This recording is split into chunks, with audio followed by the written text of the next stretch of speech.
The brutal murders of 4 students in Idaho may have been motivated by rage and resentment because the victims symbolize what their killer doesn't have and can't get, a forensic psychologist believes.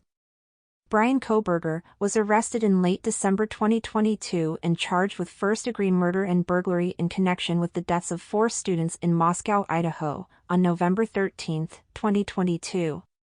The victims, Kaylee Goncalves, 21, Madison Mogan, 21, Xana Kernadel, 20, and her boyfriend Ethan Chapin, 20, were all stabbed to death in the early hours of the morning. The search for their killer lasted several weeks before Kohberger was apprehended in Pennsylvania on December 30 as a suspect.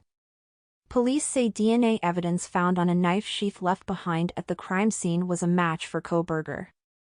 Cell phone records also show that the criminology student visited the crime scene 12 times over a period of several months, with the most recent occurring the morning after the murders, according to an arrest affidavit. While a motive remains unclear, veteran forensic psychologist Dr. Joni Johnston believes Kohberger, should he be found to be the culprit, may have been motivated to kill by deep-seated anger, resentment, and jealousy, based on her analysis of public reports. Speaking to the U.S. Sun, Dr. Johnston explained, "My theory is that this is an attack motivated by rage and anger, and almost a need for revenge.